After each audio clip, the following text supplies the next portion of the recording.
लोकसभा चुनाव में ममता बनर्जी का वो मास्टर स्ट्रोक जिसने भाजपा की दाल गलने नहीं दी। बंगाल के गरीबों तक बीजेपी क्यों नहीं पहुंचा पाई अपनी योजनाएं, ममता की स्ट्रैटेजी का हुआ खुलासा। प्रशांत किशोर की जगह किसने बनाई टीएमसी के लिए रणनीति, इस वीडियो में जानिए सब कुछ।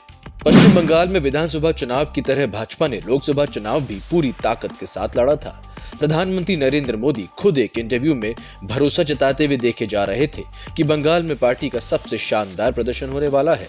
इतने कॉन्फिडेंस के बावजूद आखिर क्या वजह रही कि भाजपा पिछले चुनाव के आंकड़े से भी घट गई? जी हां, लोकसभा चुनाव 2024 में टीएमसी को 29, भाजपा को 12 और कांग्रेस को 1 सीट मिली है। आईपीएसी के सह संस्थापक और डायरेक्टर प्रतीक जैन की माने तो पश्चिम बंगाल में महिलाओं को कैश मदद देने वाली योजना लक्ष्मी भंडार इस चुनाव में ममता बनर्जी के लिए पासा पलटने वाली साबित हुई है। जान लें कि आईपैक एक एजेंसी है जो चुनाव और राजनीति में तृणमूल कांग्रेस के लिए काम करती है।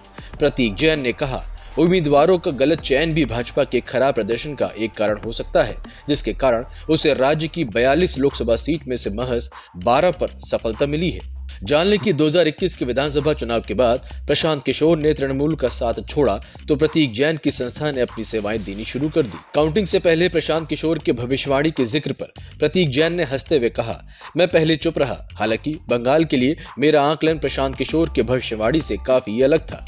अगर मैं तब बोलता तो मुझे सीधे मेरे पूर्व बॉस के खिलाफ खड़ा कर दिया जाता। पीके ने कहा था कि भाजपा पश्चिम बंगाल में अपनी पिछली 18 सीट की संख्या में सुधार करेगी और संभव है कि वो 30 की संख्या तक भी जा सकती है। प्रतीक जैन ने आगे कहा कि ममता बनर्जी की महिला केंद्रित लाभार्थी योजनाएं जैसे कि लक्ष्मी भंडार, कन्याश्री और सबुज साथी ने तृणमूल के पक्ष में हवा का रुख बदल दिया। खास तौर से बंगाल के ग्रामीण इलाकों में काफी असरदार रहा।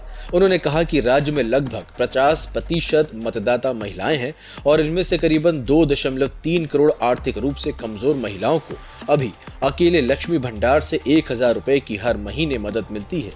भाजपा का प्रचार महिला केंद्रित होने के बावजूद वोटरों को आकर्षित क्यों नहीं कर पाया? इस सवाल पर जैन ने कहा, उनका प्रचार अभियान मोटे तौर पर नकारात्मक था और संदेश खाली के इर्द गिर्द सिमटा हुआ था। कुछ लोग ही उस पर विश्वास करते थे और जब स्टिंग ऑपरेशन का वीडियो आया तो भाजपा के दावे की पोल खुल गई और ये उनके ताबूत में आखिरी कील साबित हुआ। यहाँ तक प्रधानमंत्री मोदी की लखपति दीदी के दावे की बात है तो हमें बंगाल में इस योजना से एक लाभार्थी नहीं खोजने से भी मिला।